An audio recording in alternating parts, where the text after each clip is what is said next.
You're watching Picks on Politics. And welcome back to Picks on Politics. New York City's housing market is seeing a troubling trend. Rents are on the rise, and so are evictions, following the expiration of the state's eviction moratorium. Recently compiled city data from the Legal Aid Society shows a rapid increase in evictions. There were over 100 in January, 213 in March, and 315 in June. Joining us now is Judith Goldiner, a supervising attorney with the Legal Aid Society. Ms. Goldiner, welcome to Picks on Politics. Good morning. Good morning. Good to see you. Good to see you as well. So let's talk about those eviction numbers. What are you and your team seeing when you're in court alongside these clients facing eviction?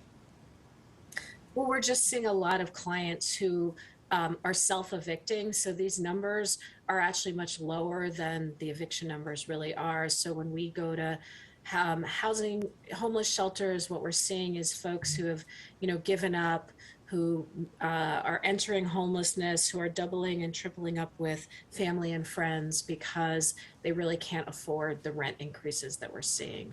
So the number's worse than we even just showed. How are you kind of looking at that? When we spoke last week about this, you said you actually have teams going to homeless shelters and tracking this in different ways. How much worse is this?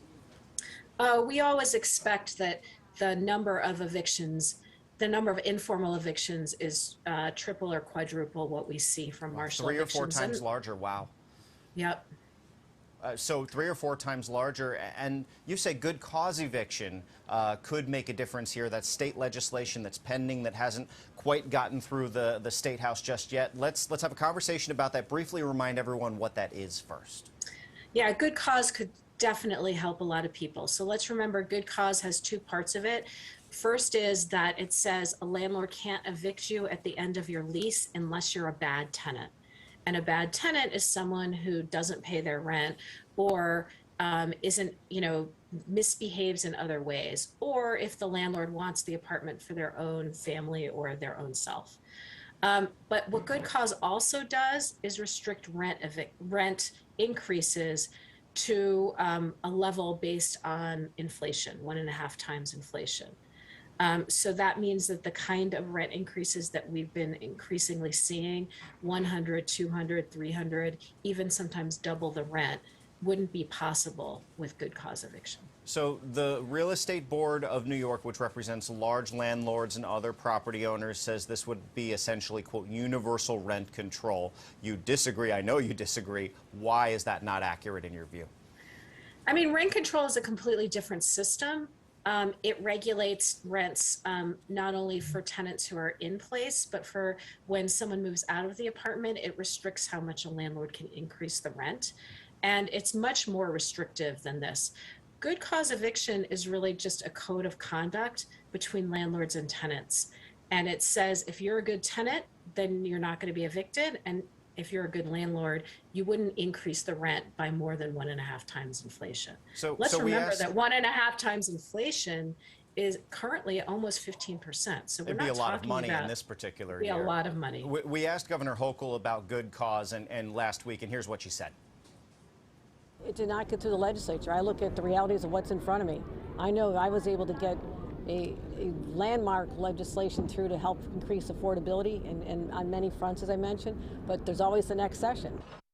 So a lot to unpack there. She's talking about contributing to the Emergency Rental Assistance Fund and building affordable housing, but on good cause, maybe next session. Your thoughts on the governor's statement? Well, we're sad that she's not being a leader on the leading driver of inflation right now. I mean, the rent increases are really what's driving inflation overall. And that's something that she should want to address. And she should want to address the homeless crisis that we're facing in New York State. We have many more tenants than landlords in New York. And she should be representing those tenants, not just the landlords. Real quick right here, because we just have about 30 seconds left. New Yorkers facing eviction have a lot of rights, especially in the city. What are the 1-2 things you really need to know if you're staring down this what can be a very scary crisis? If you get sued in housing court, don't give up. You should go to court, seek information about your rights, seek help from as many places as you can, because help is available for people. Thank you, Ms. Goldiner. Thank you for joining us for Picks on Politics. And still